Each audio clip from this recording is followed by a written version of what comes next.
I'm back. Hey y'all, did you miss me? If you didn't miss me, that's really sad, but I missed y'all real bad, okay? Welcome back to KREETV, y'all. It's been so long, oh my gosh. We're literally at like a year and counting. So, I'm so sorry for my absence. I feel the need to express myself and tell y'all what I've been doing, where I've been, and just, I don't know, I just feel like I just owe you that much. It's been a while, y'all. Y'all have been asking me, where you at? What you doing? Do you still travel? Do you blog? Like, what you be doing? Do you travel? You just don't record it? Like, you hate us? Do you hate us? I do not. I love y'all so much. Like, how I do it? From the bottom of my heart, or if my heart on this side, I don't know, but I think it's on this side. But I love y'all so much, and that is why I'm here to tell y'all where I've been.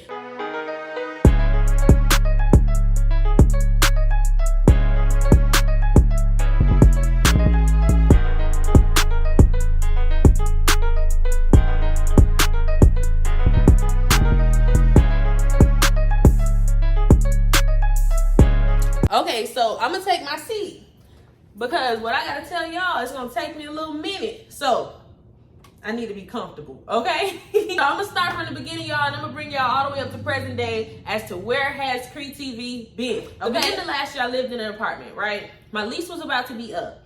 Well, right before my lease was up, I'm thinking, you know, every time your lease renews or every time you renew your lease, it's like $50 or so. So I'm thinking, all right, well, I'm gonna just stay here another year before I decide to do something different, because I was having so many problems in my apartment that I felt like in due time I will need to move, but I'm not really ready to do so yet, right?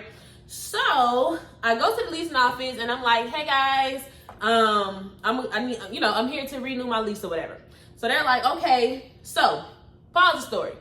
My rent at that time was $1,200, right? Maybe with some change or whatever, but it was $1,200. Well, this particular day, I go in the leasing office to renew my lease, and the agent tells me that if I were to renew my lease in this apartment, my rent will go up to $1,600. Now, in today's world, $1,600 in rent is pretty normal, right? It's pretty normal.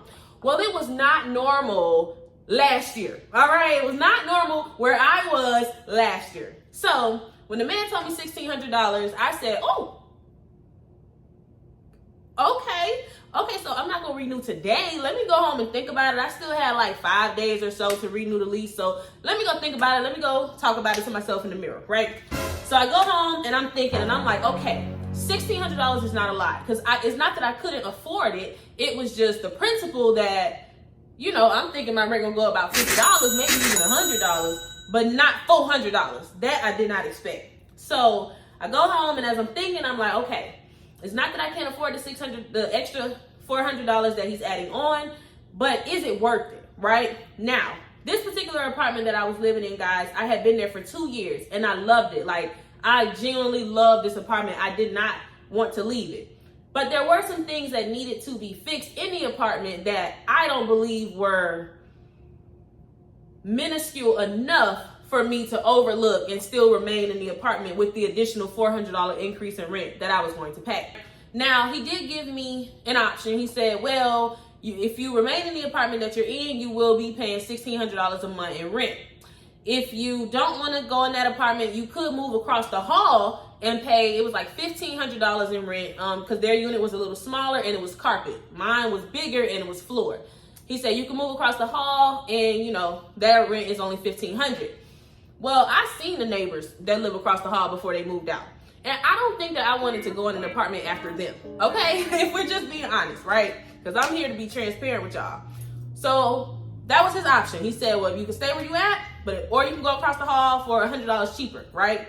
So I'm like, nah, I don't think I want to do that. When I was talking to myself and I was weighing my options, here are the things that was going on in the apartment, right? This was where I had to weigh my pros and cons to decide whether I was going to stay or whether I was going to go. To get to my apartment, there, of course, is a breezeway to get to my door. The lights in the breezeway had gone out 2 months prior to me needing to re-sign my lease, right? So it was so dark at night when you would try to get to my apartment that if somebody robbed you, you wouldn't even know what they look like. Like, that's literally how dark it was. To get to my front door when I would leave my car, from, like, if I was by myself, I had to turn on my flashlight on my phone just to open my front door. So that to me was a safety issue, and they were in no hurry to fix it, right? Not to mention the gate had went out like the year before, okay? So we ain't got no gate, we ain't got no lights. So what I got? Inside of the apartment started to break down. Like, I don't know if you guys have lived in an apartment before, but if you're in an apartment for an extended period of time, it starts to break down where you start to need a little bit more maintenance than what you needed when you first moved in, okay? So aside from the maintenance and the breezeway lights and the gate that was out, the air conditioning unit that sits outside of a property that, of course, causes the air conditioning to work inside of that property was outside of my room door. Like, it was so loud, y'all. When I first moved there, it used to like cause me to wake up because when it comes on, it's like very aggressive, okay? Eventually, of course, I had been there 2 years, so I got used to it. But now that I'm deciding whether I'm going to stay and pay an additional $400 or if I'm going to leave, to me now that's a concern, okay? So I decided, with all the pros and the cons, it was time for me to go. So I'm thinking, you know, me being an average early on adult, I'm thinking, okay, I'm gonna move, you know, I'll find me an apartment in probably like 30 days or whatever, because I only had 5 days. It was only a 5-day window. So I called my best friend and I'm like, hey, my lease is up and I'm so sorry that I'm a last minute juvie, but my lease is up and I need somewhere to go until I find a new place within a 30-day span, right? So she says, of course you can come here, right? Like, you know, and I'm like, yeah, it's only gonna be 30 days, blah, blah, blah. So that was our conversation. So she's like, yeah, you can come in or whatever. She lived in a townhouse at the time. So I moved in with her, moved all my things into storage. I was there, well, I was expected to be there for 30 days. Y'all, them 30 days turned into 2 months, right? 30 days turned into 2 months. Let me tell you why. Because what I didn't know, because I didn't do my research, was every apartment in the city, base paying rent became $1,600, right? Okay, so now I'm thinking to myself, well, I be doggone, I should have just stayed where I was at if I was gonna have to pay $1,600 anyway. Not to mention, had I paid the $1,600 where I was at, it would have just been $1,600.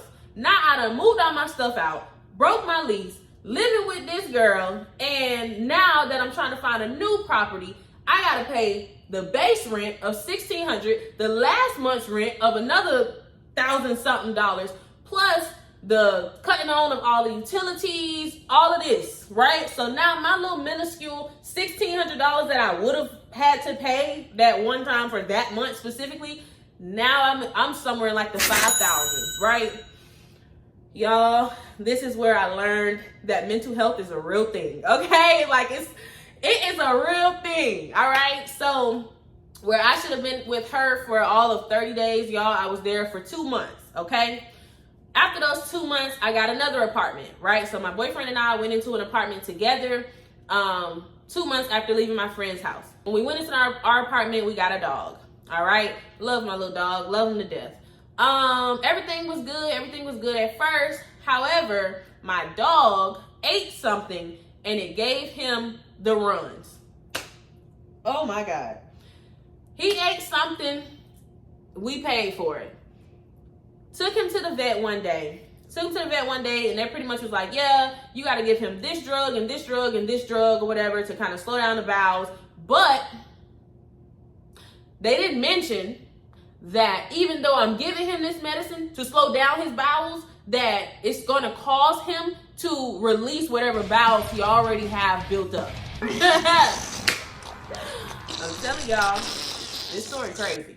So we stayed in that apartment. We were there for 4 months. The last 2 months of the apartment, my dog was getting us in trouble with the leasing office because the neighbors under us was complaining because when he goes outside, let's just say it wasn't working out, okay? So we had to move again.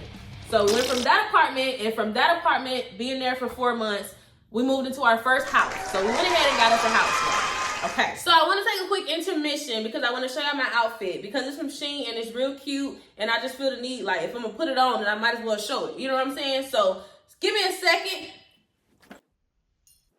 I'm pretty than a motherfucker. Hoes me looking okay. She think that she's fucking with me. Is this bitch okay? We got us a house because our dog is getting bigger. I think that my dog at that time probably was like, he was big. Like when he stood up on his feet, he and I was probably the same height, okay? And I'm 5'2", so that's a pretty big dog. So we got our first house, y'all. We got our first house. I'm telling y'all, this story is crazy. So we got our first house. When we got our first house, guys, it was the most beautiful. It was just a very nice house. Like, you know, as a kid, you know, you live in your parents' house, and then you say when you get older, now you know all of the things that you want for your own house. Yeah, that's what we did. So he never had stairs. I never had a fenced-in backyard. Like, we got everything we wanted in this one house, right? It was the most perfect house you could think of. We did the whole photo shoot thing. Like, we was lit, okay? We were very happy in our house. Our dog was happy. He had a backyard. He could be free. Like, it was just good, right? Okay.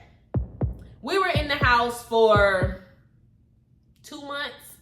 We were in the house. We were in this house for 2 months. I kid you not, y'all. The kitchen flooded. The doggone kitchen flooded. Oh my God. I cannot make this up. Y'all, I can't make this up. The kitchen flooded. All right. So the kitchen flooded. I don't know how it happened, what happened, nothing. I came downstairs from working one day, and as I proceeded to go into the kitchen, I see water, but I didn't see water. I just saw, you know, a little trail of water or whatever. Now I'm thinking, and it was near the refrigerator, so I'm thinking like maybe something may have happened. Maybe ice was on the floor. You know, maybe the ice had melted. Something so simple is what I'm thinking, literally.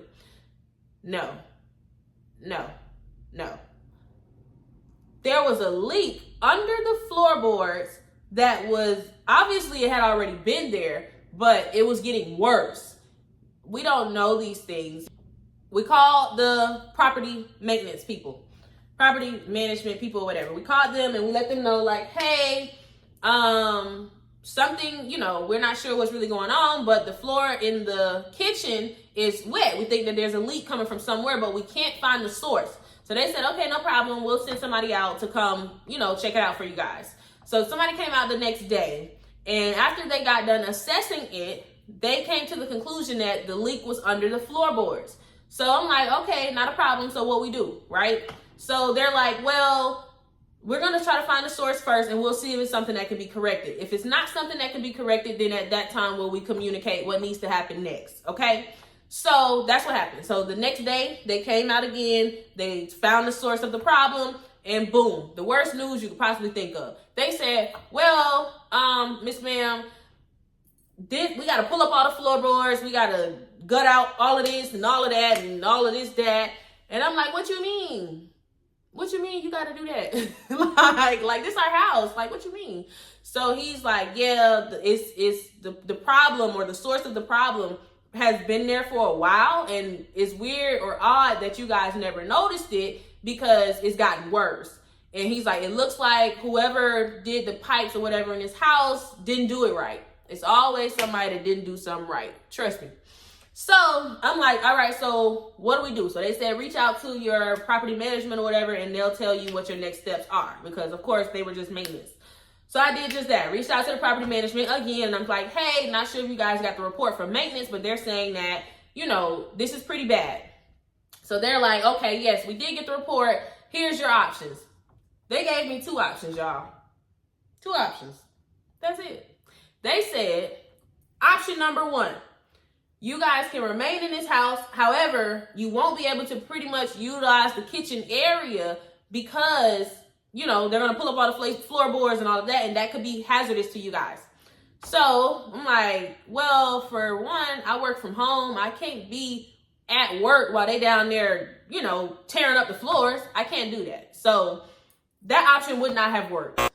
Option number 2 was, well, we can try to find you guys a house of similar value in the same area, or you can try to find your own house, you know, using their site or whatever. Same concept, similar value, and we can transfer your lease over to that home and, you know, just move forward with the lease in that new home or whatever. So I'm like, you know, in a sense, I'm thinking this is kind of like a blessing in disguise because, you know, we get a new house, like, dang, 2 houses in 2 months, like, we lit. You know, that's what I was thinking. But no, it really wasn't lit because we had to pay new movers fees. We had to pack up everything again. Like, literally everything just happened so fast, I can't even tell you. I don't know. So we took option number 2, obviously. We moved into a new home, which is the home that we're in today. And in a nutshell, I love this home. Like, this is like now my new favorite house. Long story short, we're in our house now, guys. We haven't had to move. We've been here for months. We really, really, really love this house. I feel as though in the end, it did turn out to be a blessing in disguise. And I do mean it was very disguised, hiding, because we could not see it that way at that time. Now, we've had our challenges from being in this house, such as the very first night we stayed here, we got locked out. That's a whole nother story for another day. But in a nutshell, y'all asked, I delivered. Where has KREETV been in a year? That is where I've been. I have traveled some, not like I was before last year, but I have traveled some, and I have still been putting together little snippets, like just my personal life. Y'all know how Beyonce do her little compilation of her videos, and it's like, oh, this is my real life. Yeah, I've done some of those, but not enough to put on YouTube. So I hope that you guys enjoyed the story. Feel free to comment on my story because I know it's crazy. Like, I'm telling y'all, last year was crazy. If I ever been to a circus, that was a circus. The whole year was a circus, okay? I hope you guys enjoyed this video. If you did, don't forget to like, comment, and subscribe. KREETV signing out.